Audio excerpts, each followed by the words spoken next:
Ok và chào mừng các bạn đã đến với channel của mình là Sky Markov. Hôm nay chúng ta trong một thể loại mới, đây là tập kích. Ok, và chúng ta sẽ chơi hot miền Bắc và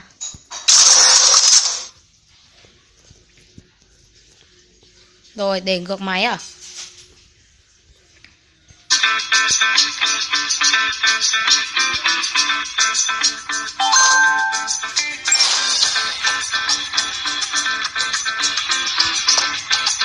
Mình sẽ đấu thử một ván cho các bạn coi.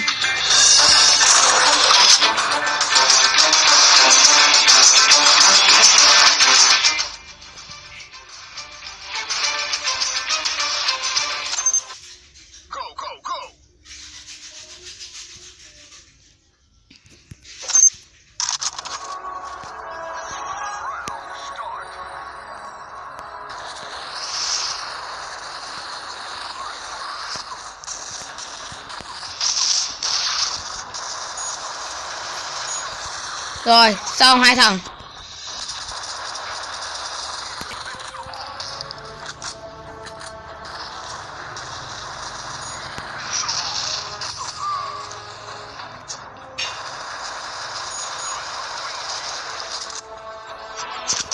Rồi đấy, xong luôn mấy thằng.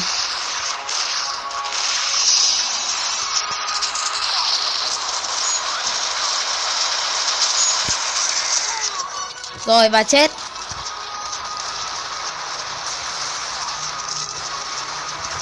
Rồi đấu luôn. Mình đã cầm thử một quả lựu đạn cho các bạn coi. Mày chết.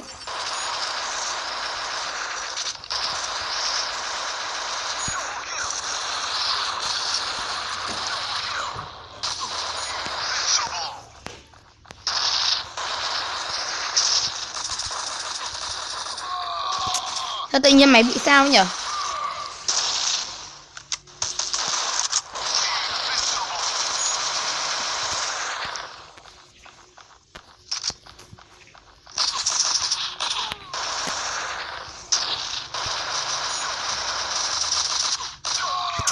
Trời ơi.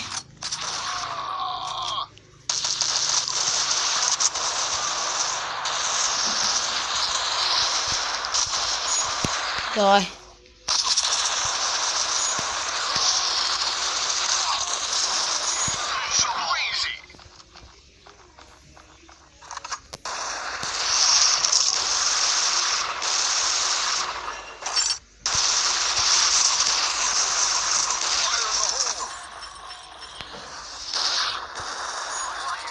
Xong. Xong luôn một ván, đơn giản không?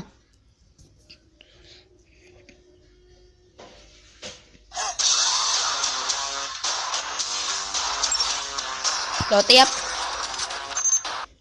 Này nó có rất nhiều loại đấu nhưng mình thích đấu kiểu này. Ok.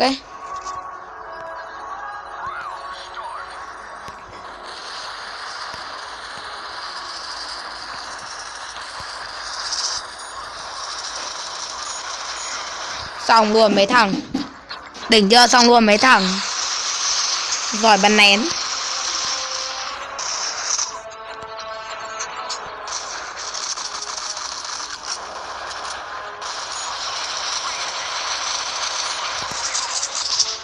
Ôi. Có 9 mạng đánh liều đi.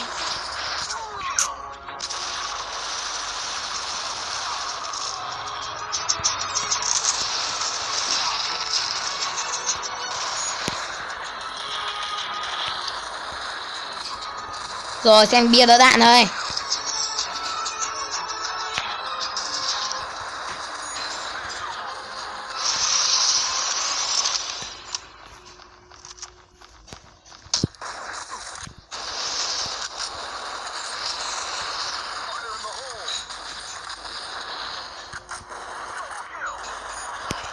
Xong.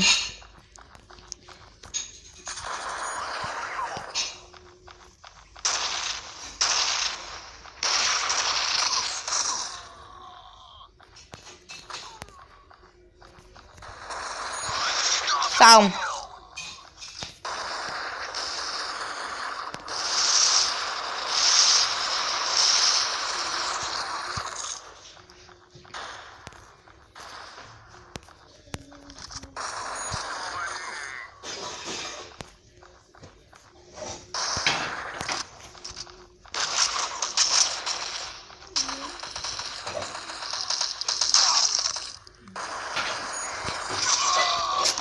Yeah, mình thành huyền thoại rồi.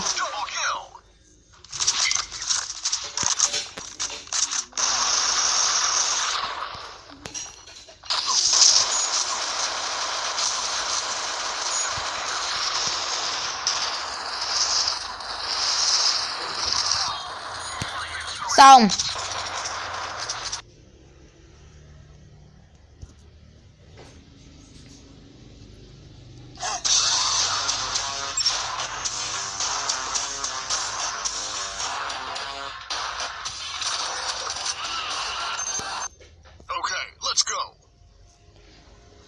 Ok, và thử một cái ván khác nhá.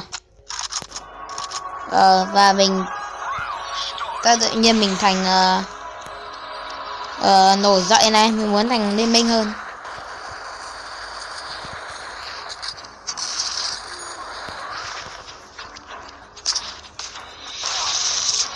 Ván này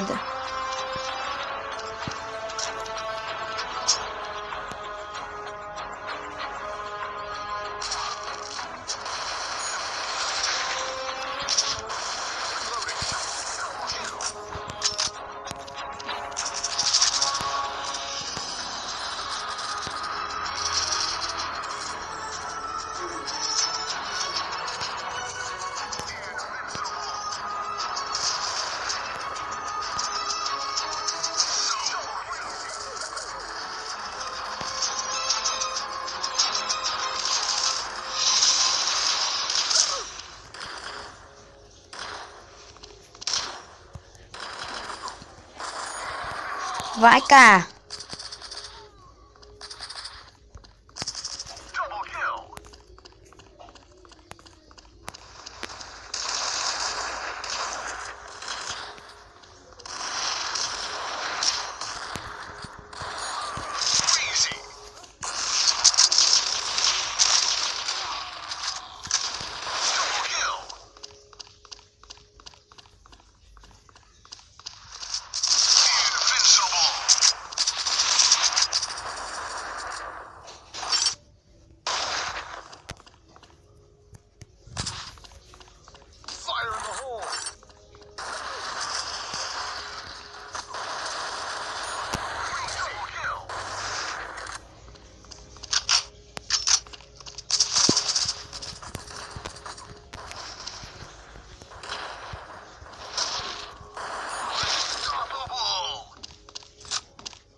Ok.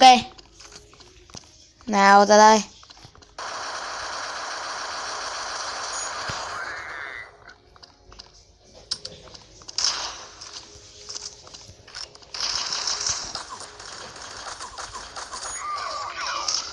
Bắn. Vãi cả bắn. Địch ngay sát rồi vẫn không bắn lại. Rồi thắng.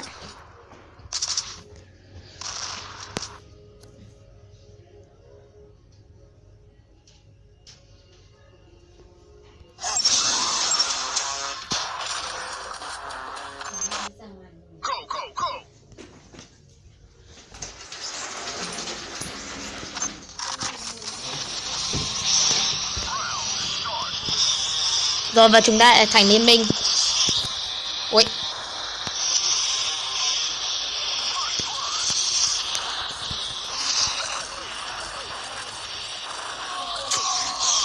Tự nhiên máy bị lag à?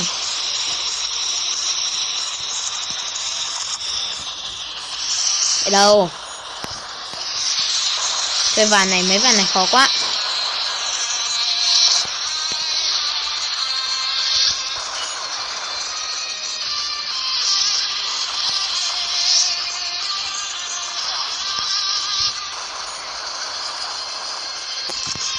Có chạy đó.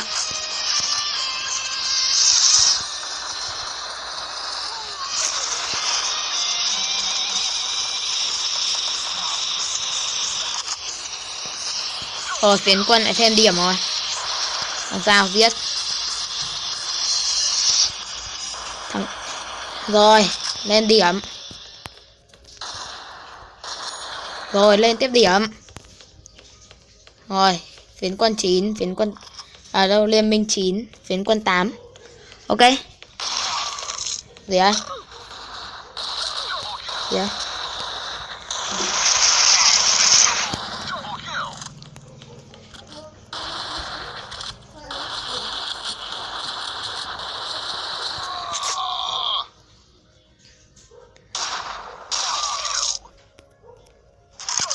Bắn này, bắn ngu quá.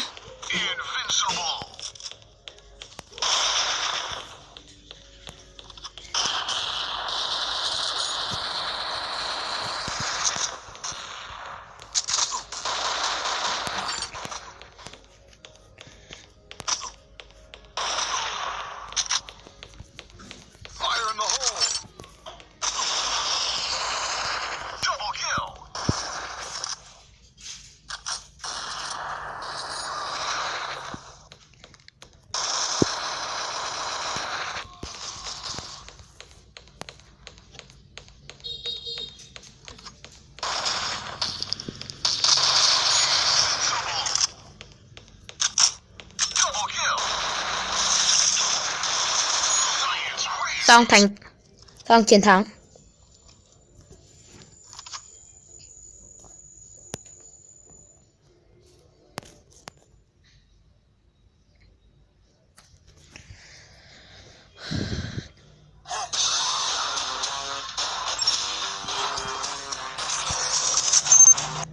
Okay, let's go.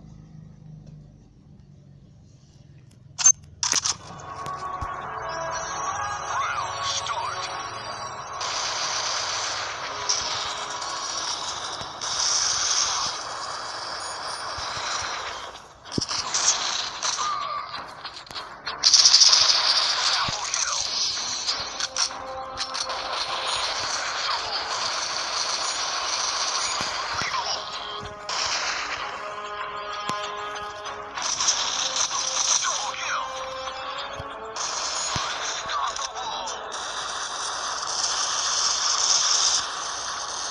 Đầu đây đúng không?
Rồi, chiến thắng.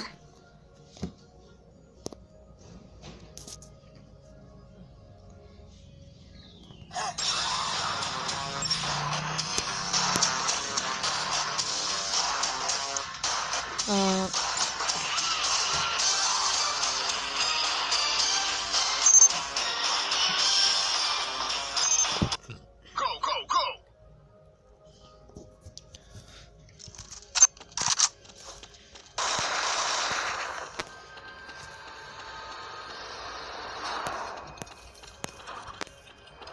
Rồi, ai đã là do mày?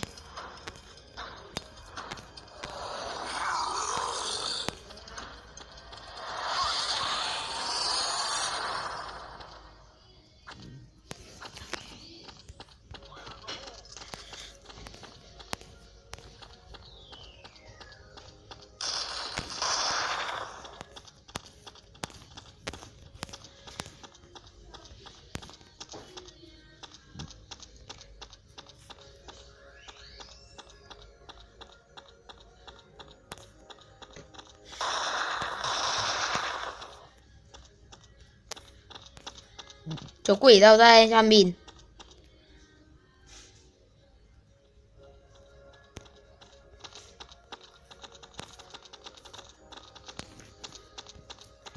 Rồi, bây giờ mới lag. Ôi chú quỷ.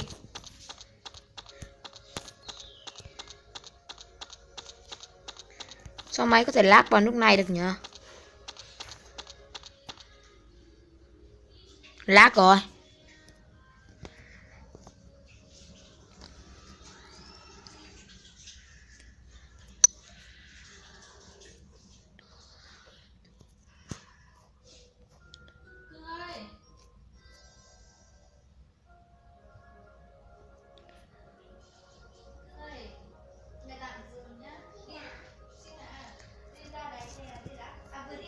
Ai muốn thì tua.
Hơi tí là lag.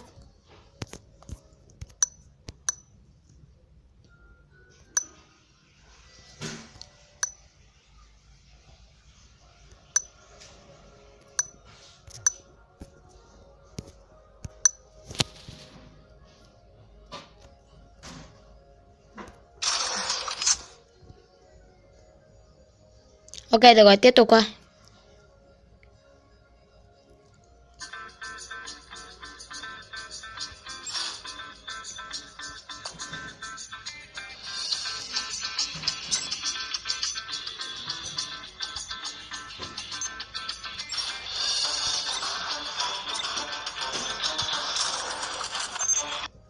That's great.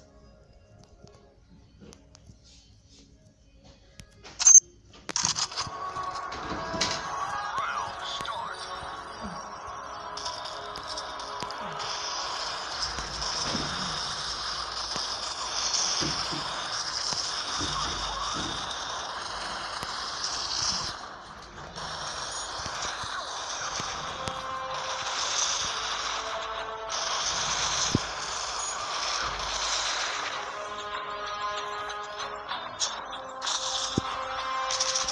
Vãi cả đứng lại.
Ngu người quá.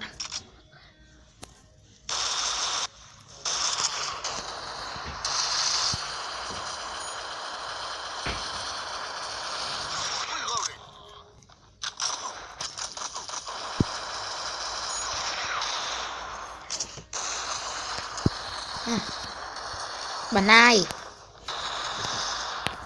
Ui.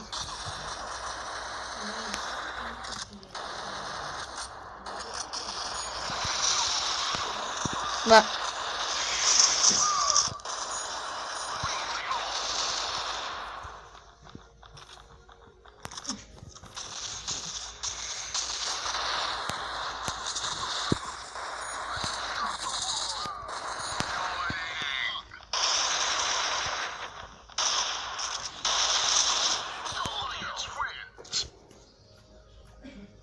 Ok, và mình sẽ kết thúc video này đây. Nếu các bạn thích video này, like, subscribe nhé. Bye.